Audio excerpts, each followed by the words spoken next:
Nous continuons l'étude des nombres et de leur notation. Nous arrivons maintenant aux chiffres arabo-hindous, qui sont en fait plus connus de nos jours sous le nom de chiffres arabes. Ils ont été inventés vers l'an 500 après Jésus-Christ. Inventés vers 500 après Jésus-Christ. Ce sont les signes 1, 2, 3, 4, 5, 6, 7, 8, 9, auquel a été rajouté le 0 un peu plus tard. 0 a été rajouté par un mathématicien indien qui s'appelait Brahmagupta et qui a vécu entre 598 et 668. Alors, le nombre 57 qu'on a vu tout à l'heure, qu'on avait vu noter LVII, maintenant on l'écrit 5 suivi d'un 7. Le 5 représente le nombre de dizaines qui tiennent dans 57, et quand il y en a 5, et 7 est le reste. De la même manière, le nombre 13, maintenant, est écrit 13. Ces chiffres arabes, ils ont été introduits en Occident seulement vers l'an 1000. C'est une chose un peu surprenante quand on l'apprend. On n'utilise pas les chiffres arabes ni depuis toujours, ni même depuis leur invention par les hindous au milieu du premier millénaire. Deux personnes ont joué un rôle important dans la diffusion des chiffres arabo-hindous en Occident. L'un est le pape Sylvestre II, qui était aussi un mathématicien. Il a vécu entre 950 et 1003. Et l'autre est un personnage qui s'appelle Léonard de Pise, à ne pas confondre avec Léonard de Vinci. Il a vécu entre 1175 et 1250. Il était aussi connu sous le nom de Fibonacci. Et il a écrit un livre célèbre qui s'appelle Liber Abaci, qui a été publié en 1202. Et donc ces chiffres sont appelés maintenant les chiffres arabes.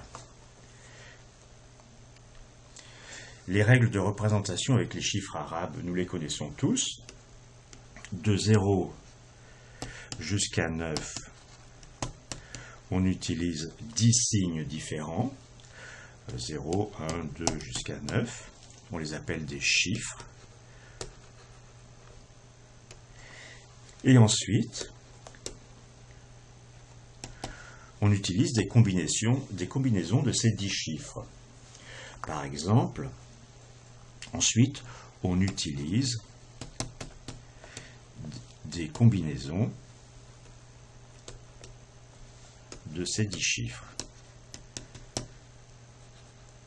Pour un nombre quelconque, mettons inférieur à 1000, on compte d'abord le nombre de centaines qu'il contient.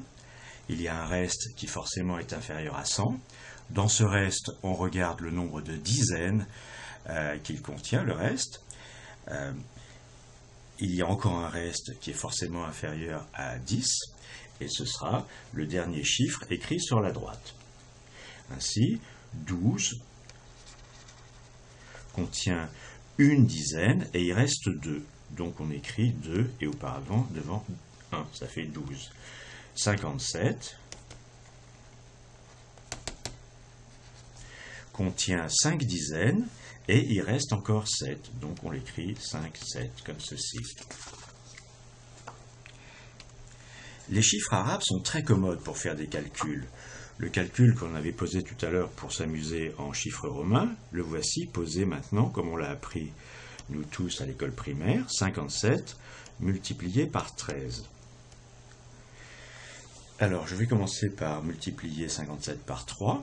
Pour ça, je multiplie 7 par 3, 3 fois 7, 21, 1. Et puis, j'ai 2 dizaines qui, pour l'instant, sont à retenir. Donc, je retiens 2. 3 fois 5, 15. Mais ça va être écrit par là parce que ce sont des 15 dizaines, plus 2, ça fait 17 dizaines. donc 171. Et ensuite, je multiplie 57 par 10, c'est-à-dire que je le multiplie par 1 en quelque sorte, mais décalé sur les dizaines. Et 57 multiplié par 1, c'est tout simplement 57. Et le résultat, c'est 1. 7 et 7, 14. 14, c'est 4 et encore une dizaine. C'est ça que je veux dire par je retiens 1. Et donc j'ai 1 et 5, 6, plus la retenue, 7. Résultat, 741. Il faut noter que les signes arithmétiques qu'on a utilisés, déjà plus, moins, multiplié, puis divisé, qu'on dit aussi les signes algébriques, ne datent que du XVIe siècle.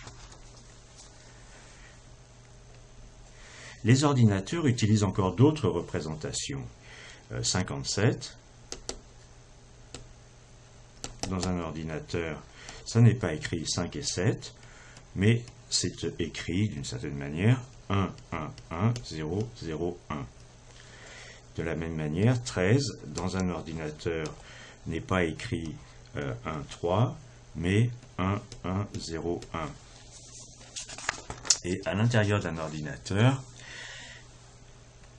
il y a une multiplication qui est posée, un peu comme la nôtre. 1, 1, 1, 0, 0, 1, multiplié par 1, 1, 0, 1. L'ordinateur fait des calculs du même type que ceux que je viens de présenter.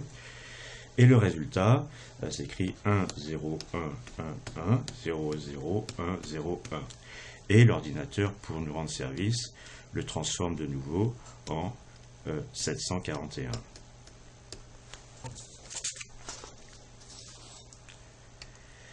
Il ne faut pas confondre les nombres et leurs représentations. C'est très important. De la même manière qu'un cheval qui est un animal qui existe, en représentant un cheval comme ceci,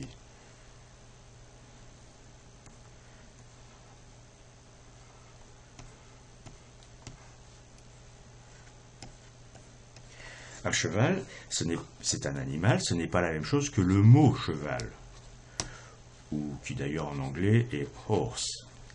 Et en chinois, c'est le signe suivant, qui se prononce ma, et qui d'ailleurs c'est amusant, est en fait la représentation d'un cheval.